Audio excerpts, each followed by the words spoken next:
welcome everyone also from my side. My name is Mirjam. As Kay said and mentioned, I'm working with DW as a senior editor in the editorial service, coordinating planning of content and making sure that all language departments of Deutsche Welle have access to the content they need to really cover what we are talking about when it comes to news and background and information about Germany and what is happening in the world. So we count diversity, and we are doing this for different reasons. Why is diversity important for Deutsche Welle? Quite simple, because society is diverse. So we have decided, and we have created a process of creating awareness about how do we cover topics, how do we plan our topics, how do we invite our experts, whom are we going to interview, based also on the experiences that Deutsche Welle itself is very diverse. We have people from over 114 nations working with us. We are broadcasting and publishing in 32 languages. That means we have a lot of different cultural experience and backgrounds, and we target people in a lot of different countries with different cultural backgrounds as well. So what we try and what is our aim is to really describe society as it is, very diverse when it comes to gender aspects, to cultural aspects, to people with disabilities, etc., etc. So really to make sure we do not plan our content and have a view on the world very biased from our own experience from Bonn or Berlin, for example. I would like to introduce one quote from our Director General. An editorial team loses credibility if it doesn't represent diversity in its many forms, which are gender, ethnicity, sexual orientation, disability, or different worldviews. And credibility is our most important currency in journalism. So that's why we are really taking this journey into creating awareness about diversity.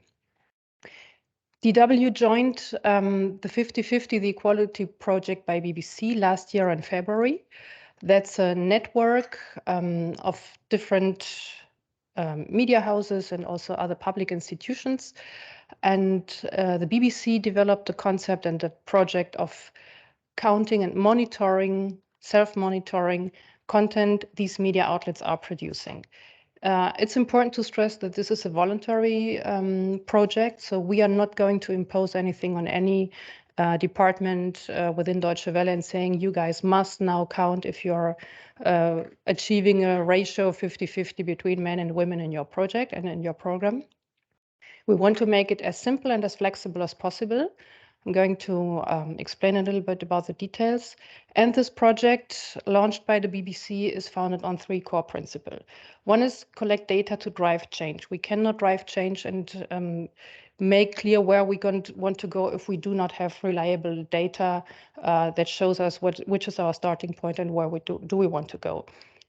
We can only measure what we can control. So it's up to us to decide whom are we going to invite as an expert for our program, for example, whom are we going to interview. But when it comes to, let's say, former Chancellor Angela Merkel, she is a woman. So if we are covering anything about German government or would be doing that, Angela Merkel in that case would not count as a woman in our program because it's not something we can decide upon. Choosing her or not as a woman in that case. And that's very important, and that was a very heavy discussion between Deutsche Welle. We do not compromise on quality. So it's not about fulfilling a ratio, a 50/50 ratio, or saying we need to invite a woman or such person if he or she is not really the expert we want to. We believe there are male and female experts in many, many areas, and it's just about looking at them and encouraging also these women and speaking up and showing their expertise, which is in some cases really hard and very difficult, but it's not about compromising on quality. What do we count, or those departments that are participating at the DW, at the 50/50 projects? We count authors, who is writing a piece, which is really also decisive for the focus a journalistic piece would have on different topics. Who are the presenters in our TV magazines, for example? Who are our interviewees? Who is speaking up? Who are our protagonists when it comes to different stories about what is happening out there? Who are our studio guests, experts? And the sport departments has just included the criterion people with disabilities also in their counting. So that's a new experience they are going to have now.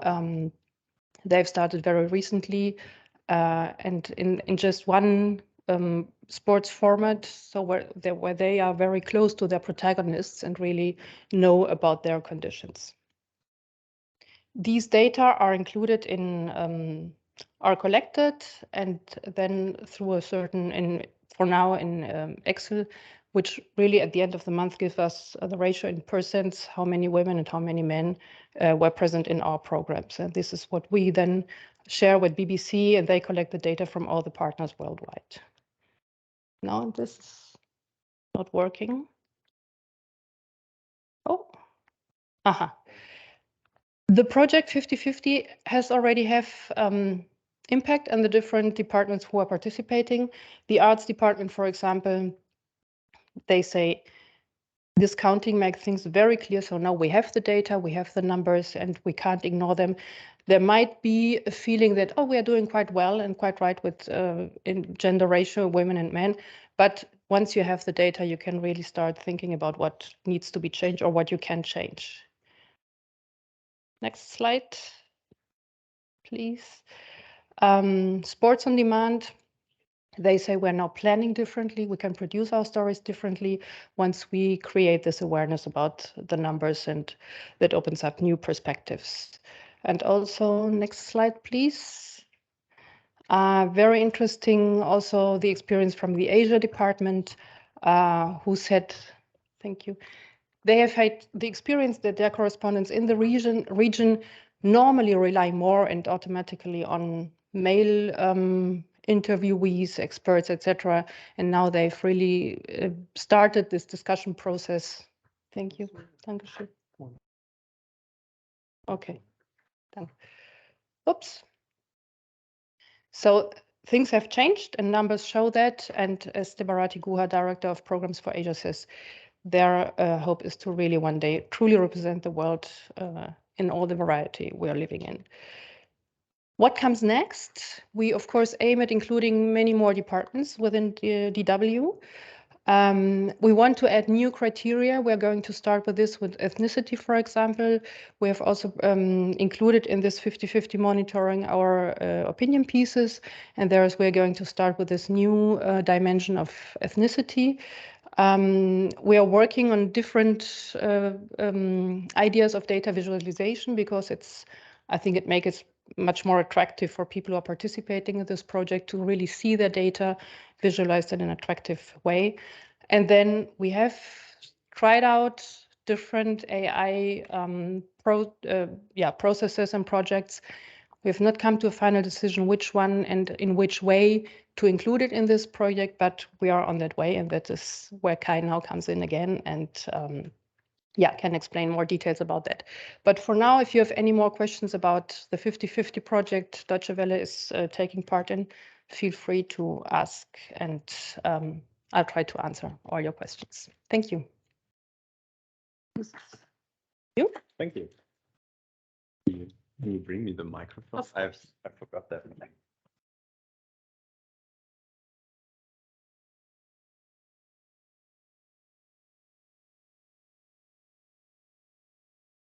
In a moment, we also have sound on this microphone. Here we go. Okay, so thank you very much for showing what Deutsche Welle is doing, and also beyond what BBC is doing in terms of counting diversity. And now comes in what maybe SELMA also can do to support this activity. So how AI can help. So it's one use case that we have of many. It's the diversity use case. So in the morning, we have seen that we are ingesting many articles and news stuff from all around the world. And then we can do an analysis on this, and this is the diversity use case then. And what we are doing, focusing right now in this presentation, is how to get out diversity characteristics from Wikidata. Wikidata powers Wikipedia, so the boxes on the right-hand side, and especially for public figures, people who are quite prominent and made his or her way into Wikipedia. So, and this is just an overview of the categories Wikidata is using. So we took 7 or 8 from them and then weave them into our system. We're still in the process of doing that, and try to match them with what we have in terms of diversity categories at Deutsche Welle. And so Mirjam just showed gender, ethnicity. So there are certain components which can be derived from what is already available on Wikidata, and we use it in that project. And by the way, Wikidata and Wikipedia is an open source collection. Will also be later on for SELMA also very important that the software and the components which come out are also open source, so that we can work together here. So this is a way. You also have seen that in the morning from the Municio presentation, how these filters can be woven into the interface. So you see the gender filter, for example, and also ethnic groups.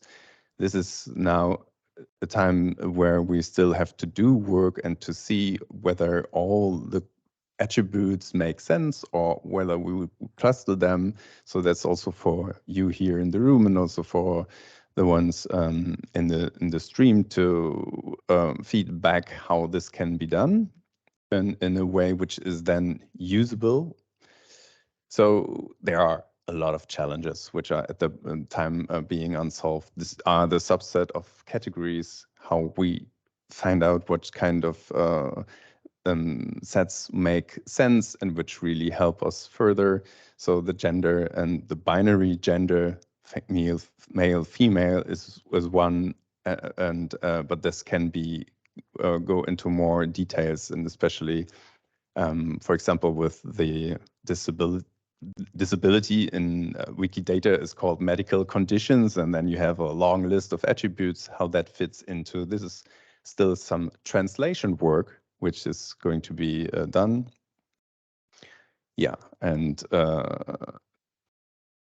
next slide. So in the end, we would like to come up with an immediate overview of how often, for example, a woman was mentioned or a man within an article, and to get that kind of parity and also the representation. And I'm just mentioning that example because it's that obvious, but we've got many more groups which belong to society and which in the end also wants to be visible in the content, and we aim to do that.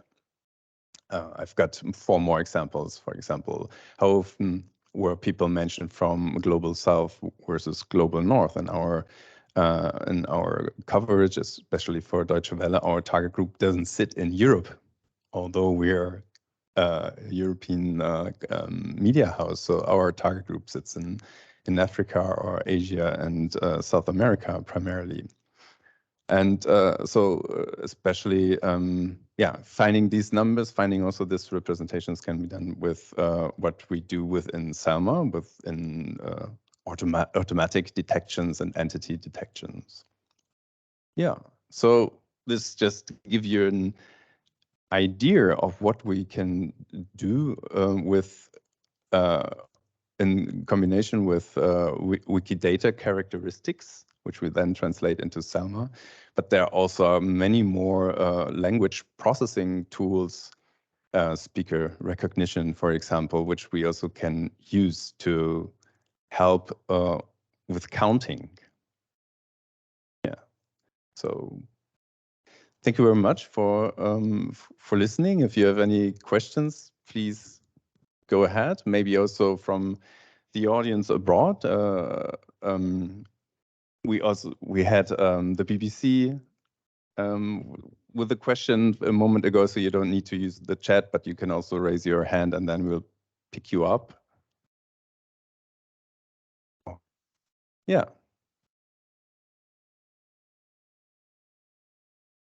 So one question in the audience, maybe. The microphone is over there on the chair. If you can bring it over. Thank you.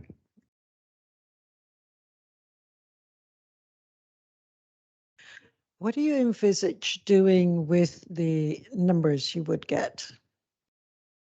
So if we get these numbers, we get the analysis, what we're trying to do is automate the counting process. What are we going to do with the numbers? Short term or long term? Thanks for the question. Yeah, what we want to do is decision making on numbers, on facts, and we want to get it also a bit put aside the gut feeling that we covered everything, but we want to make sure. So that could be one indicator of where we need to look into to improve coverage or to get more female voices in there or more diverse voices to certain topics. And as we have seen in the morning, we can be very granular in where we look into, like the categories with you, look into cultural categories, sports or politics, and then also covered by languages and regions. So it gives us an indication of where we could invest and invest in terms of money, but also in awareness. So, and I liked also the way of encouraging people to think about that and to think about whom I would like to invite in order to get more perspective into the topic and into the article to make it more relevant. Because, I mean, in media consumption has changed over time, and we also need to go with that change. So many things take place on social media. So it's not the website or so where we are available, but maybe in all the different platforms. And people are there because they hear different voices. So we have to think about the content we show and that the content is still relevant. And if you get a lot, sorry, if you want to. Yeah, maybe I can add on that, because when it comes to the 50-50 project, we are quite aware that there is no such thing as a goal, or there will be no day when we say, okay, we have achieved 50-50 and now it's done. So it's an ongoing process. And what we want to achieve is to really create this awareness in the planning departments and how people see the world and how is the world as we describe it. But on the long hand, we want this awareness to be part of our identity as DW. So it's not a project with an end date that we say, okay, we're in a year's time, we were going to achieve a 50-50 coverage of all our content, but it's an ongoing process, and we see different areas. So it's much more difficult in sports, let's say, than in arts and culture, for example. But there's the challenge. We are sure that we believe that there are these women who can speak out for their area, be it physics, astronomy, or whatsoever. It's just about to find them and also to encourage them.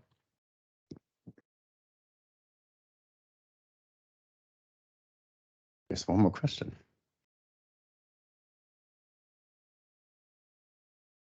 Thank you. Maybe a little bit mathematical question, but for men and women it's 50-50, but for other categories it might not be 50-50.